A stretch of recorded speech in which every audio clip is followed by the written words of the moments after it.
စင်ကာပူနိုင်ငံမှာ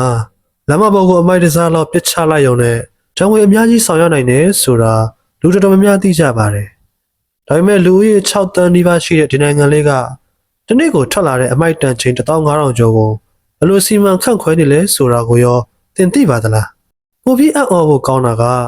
စင်ကာပူဟာမြေဧရိယာအလွန်သေးငယ်တဲ့နိုင်ငံတစ်နိုင်ငံဖြစ်ပါတယ်။တခြားနိုင်ငံတွေလိုအမိုက်ပုံကြီးတွေတိစောက်ပြီး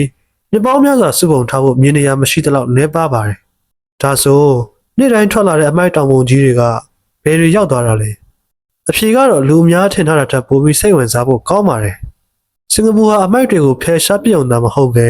အဲ့ဒီအမိုက်တွေကနေလက်စစ်ဓာတ်အားအောင်ပြန်ထုတ်ယူနေတဲ့နိုင်ငံတစ်ခုဖြစ်ပါတယ်ဒီစနစ်ကို waste to energy လို့ခေါ်ပါတယ်အဓိပ္ပာယ်ကတော့အမိုက်တွေကိုစွမ်းအင်အဖြစ်ပြောင်းလဲအသုံးချခြင်းဖြစ်ပါတယ်နေ့စဉ်မြို့အနှံ့ကနေစုဆောင်းထားတဲ့အမိုက်တွေကိုအေယာမစက်ရုံကြီးတွေစီတည်ဆောင်သွားပြီး1000 ဒီဂရီစင်တီဂရိတ်ကျော်ရှိတဲ့မြို့ဝကြီးထဲမှာမီးရှို့ဖျက်ဆီးလိုက်ကြပါတယ်။ဒီနေရာမှာလူတော်တော်များများကမေကွန်းထုတ်ကြပါတယ်။အမိုက်တွေကိုမီးရှို့လိုက်ရင်လေထုညစ်ညမ်းမှုတွေမဖြစ်ဘူးလားဆိုတာပါ။တကယ်တော့ဒါဟာစင်ကာပူကအလေးထားဖြည့်ရှင်းထားတဲ့အချက်တစ်ခုဖြစ်ပါတယ်။အမိုက်မီးရှို့ရာကထွက်လာတဲ့ဓာတ်ငွေတွေကိုကမ္ဘာအဆင့်မြင့်ဓာတ်ငွေစစ်ထုတ်စနစ်တွေနဲ့အဆင့်ဆင့်တက်ဆင်ပါတယ်။အစိတ်တောက်ဓာတ်ငွေတွေဖုံမုတ်တွေအမုံမွားတွေကိုစစ်ထုတ်ပြီးမှလေထုတွေကိုထုတ်လုပ်တာဖြစ်တဲ့အတွက်ပတ်ဝန်းကျင်ထိခိုက်မှုကိုအတက်နိုင်ဆုံးရှော့ချထားနိုင်ပါတယ်။ဒါပေမဲ့တကယ်အံ့ဩစရာကတော့အခုမှစမှာပါ။အမိုက်တွေမီးလောင်သွားတဲ့အခါထွက်လာတဲ့အပူဓာတ်ဟာပျောက်ကွယ်မသွားပါဘူး။အဲ့ဒီအပူဓာတ်ကိုအသုံးပြုပြီးရေကိုစုပွက်စေပါတယ်။ဒီရေတွေဟာဖိအားမြင့်ရေနွေးငွေ့အဖြစ်ပြောင်းလဲသွားပြီးအေယာမတာဘိုင်စက်ကြီးတွေကိုလဲပတ်စေပါတယ်။တာဘိုင်တွေလဲပတ်လာတဲ့အခါလက်စစ်ဓာတ်အားတွေထုတ်လွှတ်လာနိုင်ပါတယ်။တနည်းအားဖြင့်လူတွေစွန့်ပစ်လိုက်တဲ့အမိုက်တွေဟာနောက်ဆုံးမှလျှက်စစ်ဓာတ်အားအဖြစ်ပြောင်းလဲသွားတာဖြစ်ပါတယ်။ဒီအခုဖုန်းအားသွင်းနေတဲ့လျှက်စစ်အိမ်မှာမီးထွန်းထားတဲ့လျှက်စစ်စက်ရုံတွေလည်းပတ်နေတဲ့လျှက်စစ်တွေထဲကတချို့ဟာ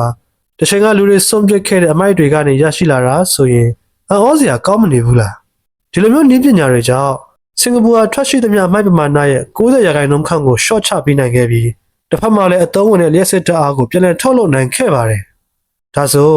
မီးရှို့ပြီးကျန်ခဲ့တဲ့အပြာ10%ကိုရောဘယ်လိုလုပ်ကြမလဲအဲဒီဘိုင်းကပိုပြီးစိတ်ဝင်စားဖို့ကောင်းပါတယ်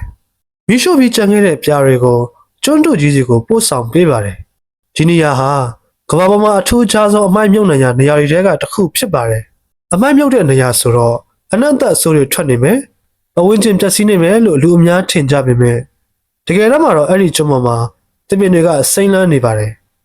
ငှက်တွေလည်းနေထိုင်ပြီးပင်လယ်ရေတရဝါတွေလည်းရှင်သန်နေကြပါတယ်အဝေးကနေကြည့်လိုက်ရင်အမိုက်မြုပ်နှံရာနေရာတစ်ခုထက်တဘာဝဥယျာဉ်တစ်ခုနဲ့ပိုတူနေပါတယ်စင်ကာပူနိုင်ငံရဲ့ထူးခြားတဲ့အချက်ကအမိုက်တွေကိုဖယ်ရှားလိုက်တာမဟုတ်ပဲပြဿနာတစ်ခုကိုအရင်းမြစ်တစ်ခုဖြစ်ပြောင်းလဲလိုက်နိုင်တာဖြစ်ပါတယ်စင်ကာပူလိုနိုင်ငံဟာတဘာဝတယံဇာတနည်းပါပါတယ်မြေနေရာလည်းနည်းပါပြီးတော့တဘာဝအရာအားသာချက်တွေဆိုတာလည်းမရှိသလောက်ပါပဲ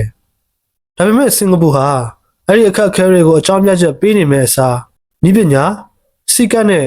ရေရှည်အမြင်ကိုအသုံးချပြီးလူအများစွန့်ပစ်လိုက်တဲ့အမိုက်တွေကိုတော့စွန့်ရည်အဖြစ်ပြောင်းလဲနိုင်ခဲ့ပါတယ်။ဒါကြောင့်စင်ကာပူရဲ့ဇလန်းက